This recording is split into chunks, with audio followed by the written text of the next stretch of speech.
Muy buenas, bienvenidos al canal de superdotación que estamos haciendo. Este es el vídeo número 11 y vamos a hablar de un tema eminentemente práctico que surge pues de las innumerables conversaciones que hemos mantenido con personas superdotadas, en las que hemos hablado sobre los problemas que normalmente los superdotados tienen. Y yo creo que uno de los problemas más evidentes es el de mantener el equilibrio emocional, mantenerse sereno, mantenerse tranquilo en un mundo que no está hecho para nosotros, del cual formamos parte, pero en el que no dominamos y que por tanto nos supone a cualquier edad. Ya hemos visto la infancia, la adolescencia, la etapa adulta igual, nos supone a los superdotados, el mundo en el que vivimos, pues un constante conflicto de adaptación. Y frente a ese conflicto hay mucha gente que está empeñada en decirnos cada 2 por 3 que, pues tenemos que hacer un esfuerzo por adaptarnos a este mundo y tal. Bueno, yo no creo en los esfuerzos. He dicho en alguna ocasión que soy una persona que tiene una profunda, y si no lo he dicho lo repito, tiene una profunda admiración por la filosofía china, concretamente por el taoísmo. Yo creo que las cosas tienen que ser naturales. Creo que hacer un esfuerzo no es más que dividirse en dos. Es decir, que una parte de ti haga algo para que la otra parte cambie. Sería mejor si estuviéramos, ¿verdad?, integrados. Creo que ahí está una de las trampas. Entonces voy a hacer una serie de recomendaciones que al menos a mí me funcionan y en espera de que te sean útiles si estás escuchando este vídeo y tienes este perfil de superdotación, o si no lo tienes, pues que puedas recomendárselo a algún amigo, familiar o lo que sea. Lo primero que yo quiero dejar claro es que los superdotados, bueno, ya lo hemos dicho en vídeos anteriores, somos diferentes. Por mucho que esto moleste a mucha gente, ¿no? Incluso con el argumento tan peregrino de que todos somos diferentes. Sí, por supuesto, todos somos diferentes, todos tenemos ciertas características singulares, individuales, pero yo me refiero como grupo, somos realmente diferentes, vemos las cosas de manera distinta. No voy a incidir en este tema porque ya lo hemos explicado por qué esto es así. Fijaros si somos diferentes, que en todas las culturas a los superdotados se les denomina de ciertas maneras. Por ejemplo, en Francia se nos llama cebras, para diferenciarnos de los caballos, que sería el resto de la gente. Y en España utilizamos el término marciano, ¿verdad?, para diferenciarnos de los terrícolas. Incluso, aunque pueda parecer peyorativo, no lo es. Es decir, dentro de AES hay una chica de Sevilla que, con mucho salero andaluz, le llama a sus hijos mis marcianillos, ¿no? Bueno, pues yo creo que esto es fundamental. La primera recomendación número 1, aceptarse. Esto no es fácil, exige tiempo, ya lo hemos hablado. Después de una identificación va a pasar un tiempo hasta que tú pongas en consonancia tu perfil con las situaciones que se van produciendo. Ya hemos hablado de esto. Pero aceptarse de verdad, no a nivel intelectual, sino a nivel pleno de aceptación. Y para aceptarse hay que conocerse. Por eso la detección es tan importante. Es el comienzo de un camino. No es el final, es el comienzo. Por tanto, lo primero que hay que hacer es aceptarse. Lo segundo que yo diría, la segunda recomendación que yo haría, es dejar de hacer esfuerzos por adaptarse al entorno. Más vale que hagas, si quieres hacer algún esfuerzo, por sintonizar contigo mismo, por entenderte, por dejar de ir contra ti mismo, contra tu propia naturaleza. Creo que esta es una de las trampas en las que el superdotado puede caer con mayor facilidad. Y es precisamente por el bombardeo que sufre desde pequeño. A mí me ha ocurrido, otra mucha gente que conozco también, de no, tienes que socializar, tienes que adaptarte, tienes que tal. Bueno, yo os puedo decir que conozco mucha gente, y entre ellos algunos familiares, que me han dicho que llevan toda la vida haciendo esfuerzos por adaptarse y que lo único que han conseguido es una enorme frustración. Hay que entender que a ambos lados de esa frontera cognitiva las cosas no se ven igual. No voy a entrar, no hay ningún lado que sea mejor que el otro. Simplemente son dos lados diferentes. Obviamente somos seres humanos, pero tenemos diferencias importantes. Diferencias de mentalidad, diferencias de percepción, El mundo se ve completamente diferente. Y esto es así porque, ya lo hemos dicho, porque la integración, la sinapsis, la integración de información neuronal opera a un nivel de abstracción más alto, la sensibilidad es mayor, 100.000 factores que ya hemos explicado. Por tanto, la segunda recomendación sería no hacer ningún esfuerzo por adaptarse, pero ninguno. Las cosas tienen que surgir de manera natural. Lo único que consigues haciendo esfuerzos por adaptarte al entorno es estrés y frustración. Porque jamás vas a poder adaptarte al entorno porque el entorno es diferente a ti. La adaptación al entorno surge de manera natural cuando estás en armonía contigo mismo. Si tú te tratas de esforzar, y aquí está la trampa, lo único que vas a conseguir es estrés. Por tanto, desajuste.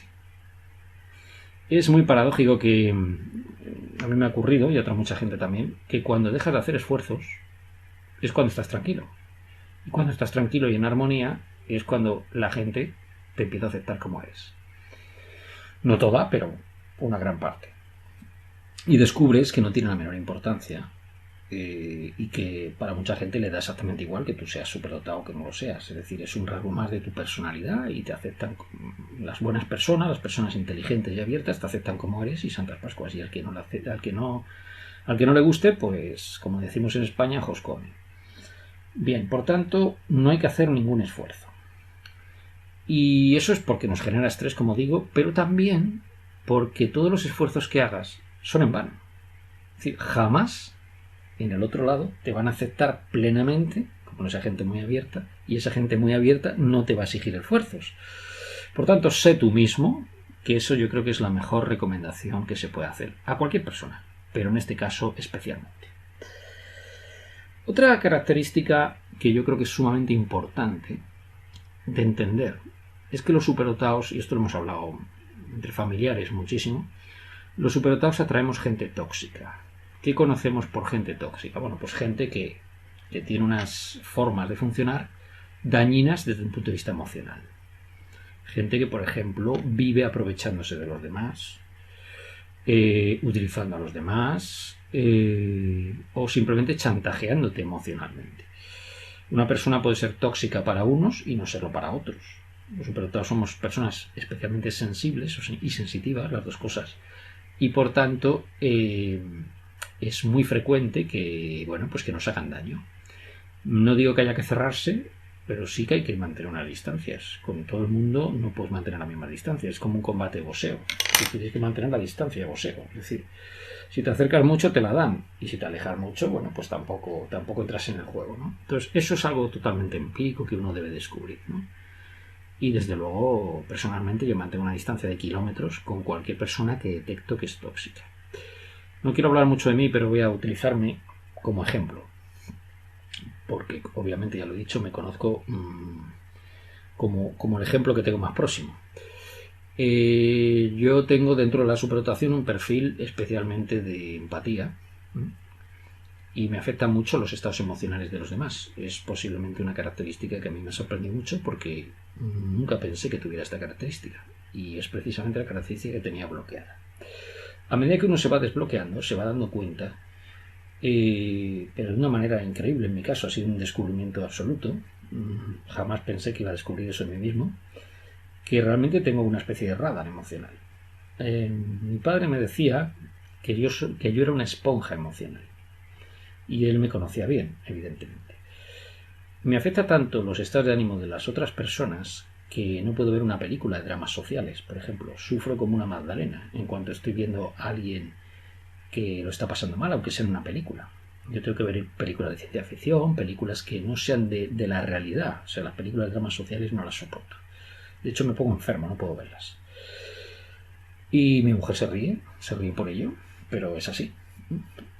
Y bueno, simplemente mantengo las distancias. Yo en cuanto veo a alguien que, y además tengo un radar para detectarlo, que exhala toxicidad de algún tipo, mantengo las distancias.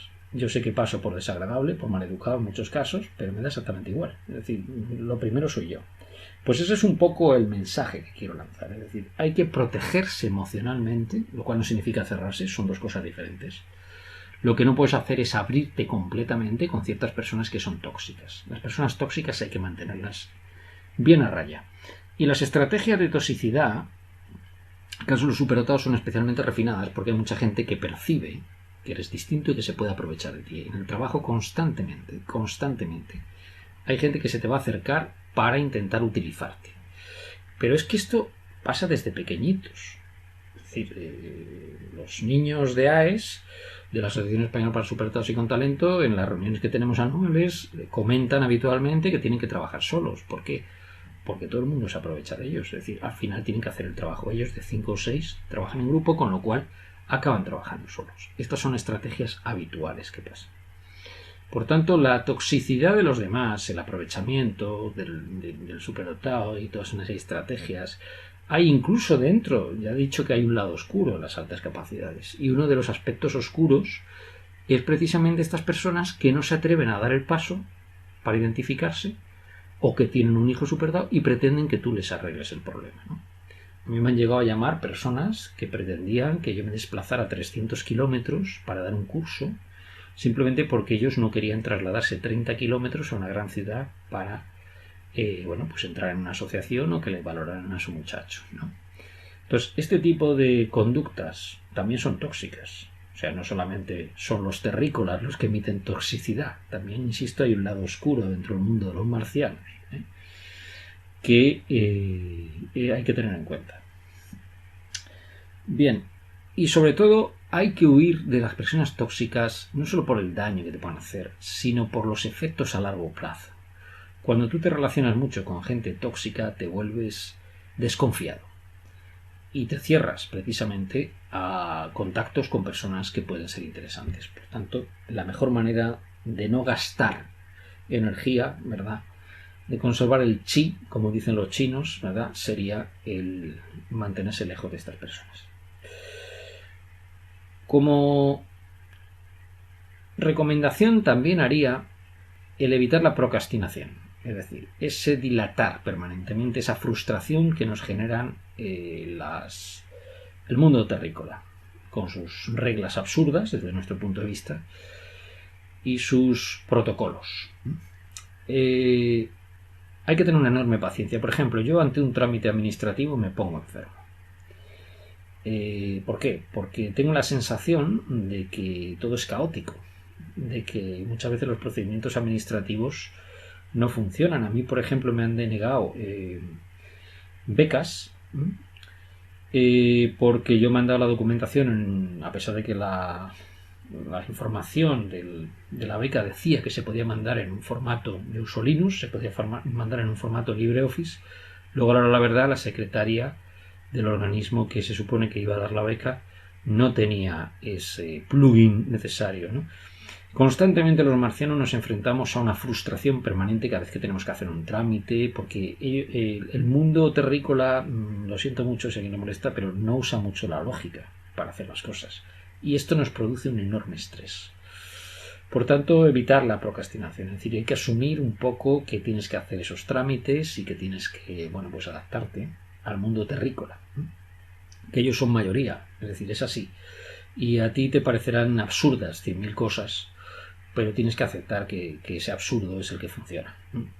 Y entender la mentalidad de ellos, porque no es fácil. Es decir, no es fácil porque ellos usan una lógica que es la suya, pero que no es la lógica. Podría poner 100.000 ejemplos aquí, como el que acabo de poner, de esos formatos.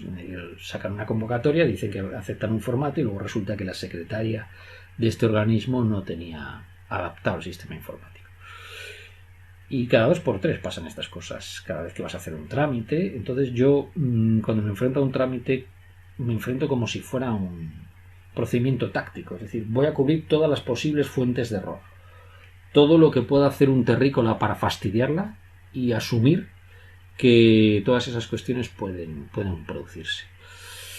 Puede parecer exagerado lo que digo, pero es así, es la única manera de ir tranquilo a hacer cualquier tipo de trámite. Particularmente es una cosa, insisto, que me molesta especialmente, los trámites administrativos. Por tanto, tiendo a dilatar el hacerlos. Hay que evitar eso, hay que evitar la procrastinación. Hay que sentarse tranquilamente, ponerse a hacer los trámites, etc. Lo mismo con cualquier cosa, por ejemplo, reservar un restaurante. es decir, a lo mejor tú lo reservas con 15 días, ¿no? Que es el problema típico de un superdotado. Lo reserva con 15 días, ¿verdad? Porque lo ha planificado muy bien, y resulta que te presentas al restaurante y no hay sitio. ¿Por qué? Porque el camarero se olvidó. Entonces recuerda que ellos no funcionan como nosotros, y entonces lo que tienes que hacer es ir recordándoles periódicamente, una vez a la semana, ¿verdad?, que habías hecho esa reserva. Y la mejor estrategia para ello es hacerte el tonto, porque si vas de listo, si vas de en plan condescendiente, encima se te mosquean, ¿no? Esto es típico en cualquier tipo de trámite. Bien, otra cuestión sumamente importante: no pretender cambiar el mundo terrícola. Desde que los sapiens invadieron Europa, la horda africana que venía, ¿verdad?, y extinguieron al Neandertal, yo creo que se inició un proceso que continúa hasta nuestros días. Es decir, hay unos genes que funcionan en el Homo sapiens, ¿verdad?, que serían los más sapiens, como una especie de horda. Y no le den más vueltas. Es decir, esto es así. Y podríamos hablar de los estudios que hablan sobre el simbolismo, cómo aparece el simbolismo en el Homo sapiens, etc. Pero bueno, no vamos a entrar en esa dirección. Simplemente decir que la mayor parte de terrícolas actúan como actuaría una jauría de lobos, o como actuaría, sin ningún sentido peyorativo lo de lobo, que para mí me parece un animal admirable, es decir, con coordinación. Son depredadores, a fin de cuentas, ¿verdad? Yo creo que el Neandertal era un individuo que vivía en grupos más pequeños, ¿no?, y funcionaba de otra manera, ¿no? Si aceptamos que los genes neandertales, en el caso de los superdotados, están presentes en mayor número, esto podría explicar, a mi entender, es una teoría, podría explicar bastante bien ciertos cambios de conducta que se observan. Y esto de funcionar como un bloque es una de las cosas que los terrícolas tienen más desarrolladas. Por tanto, jamás vayas contra el grupo. Jamás. Porque en eso son totalmente irracionales. Lo estamos viendo a lo largo de la historia, ¿no? ¿Cuántos casos ha habido de movimientos globales totalmente irracionales, ¿verdad?, y que han desembocado en guerras, en genocidios, en historias? Yo no digo que un superdotado no pueda ser una persona violenta o agresiva o que pueda cometer delitos, no estoy diciendo eso, pero si analizamos las estadísticas, veremos que en general el colectivo de superdotados es un colectivo que no tiende mucho al fanatismo. Y no podemos decir lo mismo del colectivo terrícola, donde los fanáticos abundan especialmente. Por tanto, hay que mantener las distancias contra este tipo de hordas. A la medida que las personas son más inteligentes, tienden a ser más independientes. Esto no lo digo yo, lo dijo Abraham Maslow, ¿verdad?, uno de los padres de la psiquiatría humanista, con su famosa pirámide de Maslow, en la que viene a mantener que la persona realizada, la persona evolucionada, es una persona profundamente individual. Yo creo firmemente eso. La mayor parte de superdotados son personas con una singularidad especial. Y por tanto no son muy dados a mantenerse en una horda. Esto lo podemos aplicar en sentido amplio, incluso a la política. No creo que haya muchos superdotados que tengan un pensamiento político absolutamente rígido, sino más bien tienen pensamientos que pueden ir evolucionando, o incluso en ciertos temas hasta podrían militar en partidos diferentes, ¿no? Por ejemplo, pueden tener un pensamiento para a nivel económico que coincida pues con un enfoque, y a nivel social completamente diferente, ¿no?, con otro enfoque. Y claro, no hay partido que les represente. Yo creo que cada superdotado es su propio partido político. Y lo mismo incluso podríamos hablar de religión y otros muchos aspectos. Por tanto, jamás ir contra la horda terrícola, porque funcionan, insisto, como una jauría y te pasan por encima. Entonces, lo que hay que hacer es evitar de ese tipo de contactos con gente realmente, no solamente gente tóxica, sino gente fanática. Evitar que te utilicen también.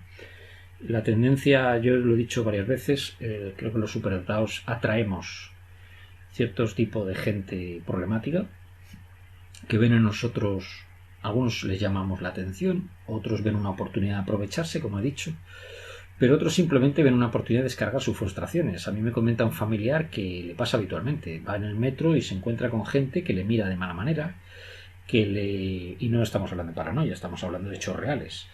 Se sienta en un banco y le viene gente bueno, pues a molestar, ¿no? Entonces, y le pasa con muchísima frecuencia, y conozco casos que esto se repite. Ellos detectan, igual que nosotros detectamos esa diferencia, ellos también la detectan y muchas veces atraes ese tipo de gente. Bien, ¿y por qué no podemos o no debemos intentar cambiar el mundo? Voy a poner un refrán, es un refrán hindú que leí en un libro de Swami Vivekananda, que fue uno de los primeros yogis que introdujo el yoga, ¿no? en Occidente. Y recuerdo un refrán en ese libro que decía que el mundo funciona como la cola de un cerdo. Por mucho que lo estires, vuelve a su posición, ¿verdad? O como un muelle. Bueno, pues esto es un poco la realidad. Es decir, nosotros no vamos a cambiar el mundo terrícola. El mundo terrícola es como es. Y nosotros jamás lo vamos a cambiar. Por tanto, deja de intentarlo. Y deja de frustrarte porque las cosas no funcionen como tú crees que deberían funcionar. Si en el mundo nuestra estirpe fuera la dominante, yo estoy absolutamente convencido que sería un mundo mejor, con menos guerras, con menos injusticias, por una cuestión simplemente de empatía. Pero eso es un convencimiento que tengo profundamente arraigado, estoy convencido de ello, pero al mismo tiempo no intento cambiar nada. Es decir, lo único que uno puede cambiarse es a sí mismo. O sea, uno puede cambiar sus reglas de juego, puede cambiar su mentalidad, puede cambiar la manera en la que actúa, pero jamás esperes cambiar absolutamente nada de lo que te rodea. Porque para que pudiera cambiar algo, ellos deberían darse cuenta, y la mayor parte de veces no se dan cuenta ni de lo que hacen. Por tanto, esto hay que tenerlo también claro. Y a pesar de ello, mantener tu independencia, porque si no mantienes tu independencia, te vas a frustrar. Es decir, si tratas de ser como ellos, te frustras. Y si tratas de adaptarse a ellos, también te frustras. Es mejor, insisto, conectar con uno mismo y tratar de hacer lo que uno estima oportuno sin pretender cambiar a otros. Otra cosa sumamente importante, yo creo que para nosotros es dosificar esfuerzos. Debido a que la mente en un superdotado domina mucho, tenemos una hipertrofia casi mental, ¿verdad? Tendemos a despreciar la parte física en muchos casos, estudiar en exceso, trabajar en exceso, no hacer deporte, etc. Muchos superdotados se relajan. Conocí un caso de un estudiante que incluso no se lavaba habitualmente, ¿no? Y olía el tío. O sea, somos dejados muchas veces, ¿no? Entonces hay que evitar esto. O sea, obviamente hay que mantener un aseo, pero también hay que mantener un aseo interior. Es decir, cuidar la salud, no todo es trabajo, relativizar, etc. Por mucho que la mente te pida constante alimento mental, tú tienes que poner a la mente en ayunas a veces, dejar que la mente descanse. Y por eso es necesario, y voy a terminar ya con dos recomendaciones más. Por uno, estrategias de evasión. No me refiero solo a ver la televisión, sino estrategias de evasión, lecturas que no tengan nada que ver con tu trabajo. Yo, por ejemplo, doy largos paseos. Tengo una pulsera de estas que están de moda, ¿verdad? De estas para medir los pasos. Todos los días me hago 15.000 pasos, por lo menos. Y trato de hacer ejercicio. No me gustan los ejercicios fuertes, no me gusta el footing, no me gusta este tipo de cosas, ¿no? Antes hacía yoga cuando era más joven. Y yo recomiendo encarecidamente, lo voy a dejar aquí, la meditación. Hay muchos tipos de meditación. La meditación es una técnica muy necesaria para controlar un poco el exceso de actividad mental, ¿no? Que a veces agota, ¿no? Por ejemplo, una meditación típica es la meditación vipassana, es una meditación hindú, que consiste en observar la respiración, pero esto provoca un estado similar a somnolencia, ¿verdad? O incluso abotargamiento, ¿no? Muy necesario, por otro lado, para tranquilizarse, pero también es una técnica que a mí particularmente me provoca sueño. Me suelo quedar dormido meditando con esta técnica. Existen muchos tipos de técnica. Por ejemplo, el budismo zen, los primeros patriarcas del budismo zen, concretamente Bodhidharma, hablaba de una meditación que se llama Piquan, que es una palabra en chino, que significa literalmente meditación frente a la pared, ¿no? O de cara a la pared, ¿no? Y consiste básicamente en situarse en una pared y observar la pared. Si mantienen los ojos abiertos, existe una tendencia a que el cerebro recibe hasta un 60% de información es visual. Por tanto, manteniendo los ojos abiertos frente a una pared blanca no hay distracciones y al mismo tiempo, si no cierran los ojos, no se dispara el mundo de ensoñación. A muchos superdotados les cuesta mucho meditar porque tienen una altísima actividad mental. Entonces, cuando cierran los ojos para meditar, pues lo que les provoca es que se dispara la imaginación. Y entonces empieza el mundo onírico, ¿verdad?, a generarse. Por tanto, la mejor manera de evitarlo es esta que digo, la meditación. Este tipo de meditación se llama Piquan. Y existen otros muchos tipos de meditación. Por ejemplo, dejar que la mente se vaga, que a mí no me suele dar resultado, porque me provoca, insisto, cadenas de pensamientos cada vez más aceleradas. Pero hay que intentarlo. Creo que la meditación es una técnica difícil para nosotros, debido al exceso de actividad mental que tenemos, pero muy necesaria. Lo mismo que digo meditación, pues puede ser cualquier cosa que te mantenga concentrada la mente y que no pienses. Por ejemplo, montar en bicicleta o el tiro con arco. Conozco gente que le gusta mucho el tiro con arco. Son superdotados porque les obliga a estar concentrados. Incluso es muy común también los deportes de riesgo. Yo no los practico ni pienso hacerlo, pero hay mucha gente superdotada que los hace porque les obliga a estar concentrados. No tiene nada que ver con la adicción a la adrenalina. Bien, esto es un poco lo que quería decir. Creo que es sumamente importante mantener ese equilibrio emocional, mantenerse aparte de toda fuente de influencia tóxica o perniciosa para nosotros. Somos organismos sumamente complejos y al mismo tiempo sensibles y debemos evitar cualquier fuente de estrés. Hay que mantenerse a raya con esto, porque si no, la evolución después de una detección va a ser más complicada. Por tanto, yo creo que esto es una recomendación sumamente importante, el mantenerse un poco protegido. Si alguien quiere interpretar esto como falta de sociabilidad, pues que interprete lo que le dé la gana. Es decir, realmente primero estamos nosotros y nuestras familias y luego el resto del planeta. Yo al menos es lo que opino. Espero que estas recomendaciones te hayan podido servir. Son recomendaciones muy simples, pero que a mí me funcionan y que creo que hay que tener presentes casi como un decálogo, ¿verdad?, para que a veces se olvidan, para no caer en los problemas de desequilibrio emocional, de estrés, de sobrecarga emocional. Y bueno, pues si te gusta lo que he dicho, aprieta el link y si no, ignórame y nos vemos en otro vídeo. Un saludo. Chao.